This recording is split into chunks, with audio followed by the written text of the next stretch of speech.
G'day, good evening, good afternoon, ladies and gentlemen. Welcome back to another video. My name's Shiftlux74, and let's get into this one then.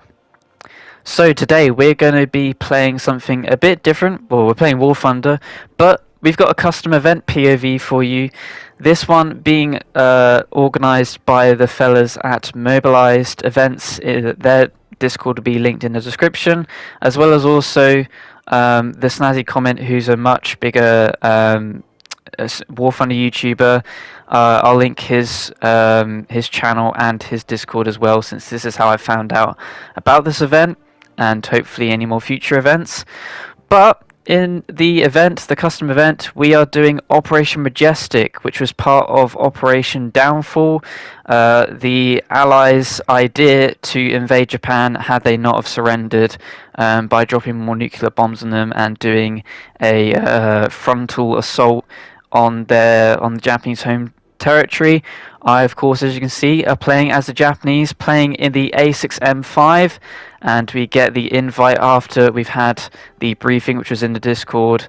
And yeah, apologies to the people here. I'll let the video play out here, but I was a bit confused on how to join the correct team, so apologies. Yeah, no, sorry. How do I cross? How do I cross to the team? Yeah, I'm ready. Go to where, sorry? Yeah. Yeah. Yeah. Oh, there we go. Alright, thank you, sorry.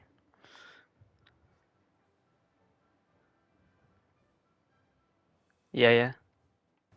So, yeah, sorry about that, fellas. This is my first time in a custom event, and I thought it would just auto-add me into the event on the correct team and stuff, or someone could pull me to the correct side. So yeah, it wasn't my intention to hold up proceedings a bit, but eventually we get in and we spawn in the first phase. The first phase is the B-29 bombers coming over. They've got P-47 interceptors ready to sort of protect the squad. I, of course, like I say, am playing as the A6M5's. We've got some KI-200s, we've got some KI-100s, we've got some J2Ms, we got some KI-84s, I believe. Yeah, so a good showing from the Japanese Navy and the ground as well. Speeding on things through here, my idea kind of was to flank a bit, since my plane is pretty fragile, but it's quite maneuverable. So my idea was to flank, and as you can see off to the left side there, we've got some of the enemy planes that are flying over. A bit of confusion. There was quite a bit of confusion throughout this event. It was this guy's first event, so that was fair enough. It was my first event as well, of course. Confusion from both players and organisers a little bit as well, but it was still a fun event. And as you can see here, there was the initial furball from my POV. Again, I went to go on a bit of a flanking route. Didn't really work, since I went way too far off to the right. I wasn't sure where players were going to spawn. I didn't know where the rest of my team was. I didn't have really a squad leader, since there was only 2 people in my squad, and the other guy spawned later on. Again, there was a bit of confusion when we were supposed to spawn and when we weren't supposed to spawn, but you can see plenty of planes on fire, plenty of scraps left after the initial fly through from the Japanese army, taking out many B-29s. As you can see there, I think that was a KI-200 taking out one of the P-47s. And yeah, that was mostly how my experience went, is me going, oh god, I went way too far out here, and trying to catch up, but can't catch up because the A6M 5 does not have a very good engine. It has a slightly better engine than the bombers, I'd say, in terms of its top speed, but it was not very good against the P-47s or any of the other Japanese planes. Really, most of them will probably beat me in terms of speed, but we do see one straggler P-47, so I go in for a dive on him, nearly get him, but just about miss his plane there. Then have to overcorrect and sort of go down to 0 throttle and hope that I don't get into his line of sight. I do a bit. He does proceed not to fire or miss his shots. Then we go back in for the swing. He gets the better swing, goes to attack us, do just about dodge his bullets, and then he starts to, well, fly away because the first phase is basically nearly done. The bombers have nearly got to the edge of the map. That was what the first phase was for them. Their objective was just to get there. As you can see, we're going to speed things along a bit. I tried tickling off against this P-47, but my bullets couldn't reach him, nor could my engine. And we're going to get the return to the battlefield black screen. Then, once I returned to the battlefield, I did see one player. I tried chasing after him, but as you can see, I never caught on to him, and in the Discord we got the call to say return to the hangar so that we can do the next phase of proceedings. So, yeah, that's what I did. I did get a kill though, because I must have damaged that P-47 that we were chasing, and then he J'd out, so then it counted as my kill. So as we go into the first scoreboard here of the first phase, you can see that I did get a little bit on the board, but not a lot. We're going to increase some of our fuel a bit here, and we're going to be going on to the second phase of things, flying this time with our A6M5 counterpart. He is just ahead of us. Also, I have blocked the chat a little bit because someone put a message in which wasn't bad, but was potentially, let's just say, politically charged. Yeah, I think some people kind of forgot that some people might be recording it. So as to not sort of out them, I'm not going to show you the message there, but you know, no shade to that person that sent it, just yeah, politically charged thing. So want to keep the politics out of the channel. But anyway, second phase here, it's all about the bombers dropping their payload, or are they? Because we have to intercept them as Japan. We get 3 lives in this one. In the first phase we only got 1 life. In this life Japan gets 3 lives. The B-29s throughout only got 1 life, same with the P-47s, though some of them were AI controlled, so they got to respawn.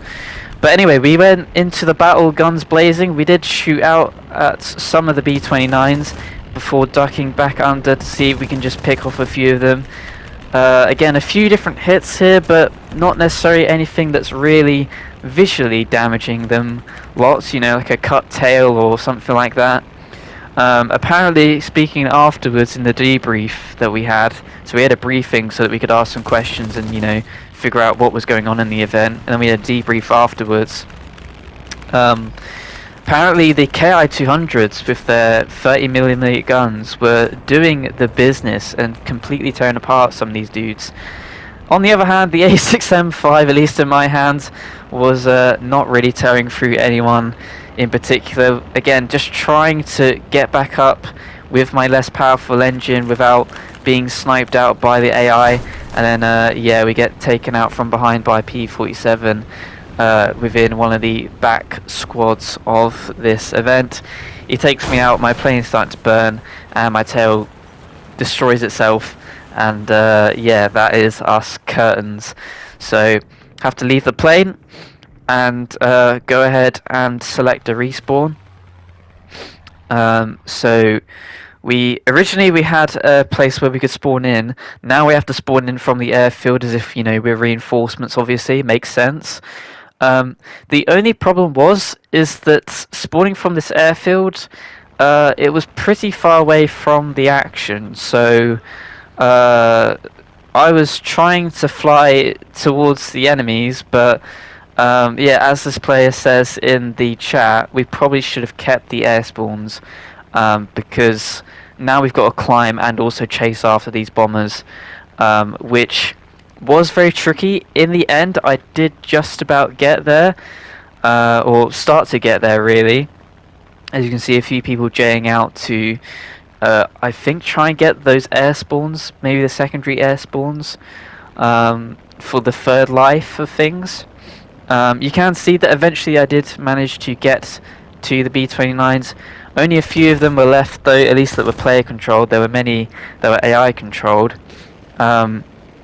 But yeah, tried to take some of those out if I could, but again, just the fact that I had to climb meant that I was so low on speed that by the time I was there, they were already sort of running away from me, and I had to try and sort of catch up where I could, and just pick off any of the stragglers that were nearing death. We can see that there was a P-47 that tried to attack me head on, and in the end we trade. In fact, this was, after reviewing it, this was the same guy that we were attacking in the first phase of things, so a nice little circle around there.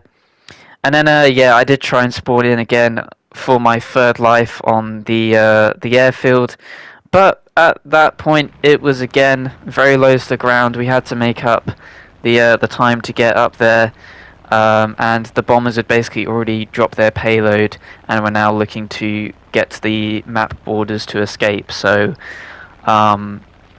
yeah, no survivors though, as the Japanese players on my team were saying. But as you can see, we believe there was only 3 player people left before I then eventually left the plane and then went to the airfield shortly after, or the hangar shortly after I realised. Yeah. Throughout though, unfortunately, because of how small my team was, I didn't really get to speak throughout it. That's why you could sort of hear me say hello there, because the guy did join, but then didn't speak and was just deafened. So it was a fairly lonely experience, to be honest. Compared to if you're in a B-29 squad, of course, you've got like 10 other people in there, so you're gonna, be able to chat. So I don't know, maybe they could have made it so that it wasn't just your own squad that you had to be in for your voice chat. It would have been cool to see if they could have done, a wider chat, so that if there wasn't people talking in your squad, then you could still talk to the rest of the Japanese Empire. But minor things. It was a bit annoying, but it's whatever. It's the luck of the draw for who the players that you get in your squad, and and how commutative they are. But nonetheless, we're into phase 3 here, where once again we only get 1 life for everyone. But this time they have dropped a nuclear bomb. As you can see, I didn't see this on the map at the time. But you can definitely see it there as a massive explosion ensues down in the bottom right there. The mushroom cloud begins to rise, and pretty cool sight as a little final centerpiece here for this phase. At this stage, I think it was a bit confusing on what the win condition was. Obviously, our win condition was to take out as many B-29s as we could. Their win condition was to obviously survive and get to the objective. So I think the Americans won, but at the same time, there was also talks of the fact that, if we kill a certain amount of B-29s, then we count it as a Japanese victory. So, not entirely sure who won there, but nonetheless, we go in for a final sweep to try and take out any B-29s that were available and possible, and short-lived. So just absolutely destroyed by the AI and the players controlling their rear gunners. And that was basically the event done and dusted for me. My plane burning down to the ground, and so as you can see, just going through 4 times speed here, you can see some of the other players who were still alive in their planes, such as the KI-200, the KI-84 here. You saw the KI-100, there you go. A J2M that was there earlier on, N1K2. But basically just spectating and just seeing what things were occurring. And towards the end there, someone also decided to pilot an R2Y2, which is quite funny. Of course, a removed vehicle now, which I do actually still have. But of course a bit historically inaccurate, so hence why it was not supposed to be used until obviously the very end, where that was basically game. But there you go, that is my recounting of Operation Majestic. And we had a debriefing after, of course, which was very hilarious. Make sure you come and join along for future events, and I'll give you my final thoughts here as we overplay it with some Alpha Jet A gameplay from the Thailand, or the Japanese tech tree, but Thailand based. So what did I think of this event? as my first event, it was pretty good. I think the fact that I didn't have anyone to speak to in my thing kind of let it down a bit. The fact that there were, there were, well, skill issues in not knowing where to go, but, making it more easier to understand where you're supposed to go would have been a bit easier. We kind of got told that we were going to spawn on these maps, and then that was just kind of it. And I was like, oh, okay, we're spawning on this map. Okay, but where they're coming from, what are the, where's the objectives located? Where are we going to spawn in for the when we die? When do we spawn back in? But as a concept, it was very cool. It was a very cool cinematic piece, of course. It was my first event. It was also Basher Ben Dog 8's first event as well. Of course, he's in the Snazzy server, so I knew him prior. But it was his first time making this event, so absolutely congratulations to him on such a good first event. Apparently he was up all night working on it the day before. There are a few things that he would have wanted to iron out had he had more time. He didn't quite plan it as well as he would have liked, but overall he did a very good job. Overall it's still a fun event. I just wish that I had a bit more of a better social experience with it. And again, there were some things to iron out about spawning and plane options and all that jazz. But there you go, that has been my reencountment of the event. If you did enjoy, be sure to go ahead and hit the like button, comment if you enjoyed below, subscribe if you enjoy all my content. Until then, it's been CheatDog74, and I'll see you guys next time.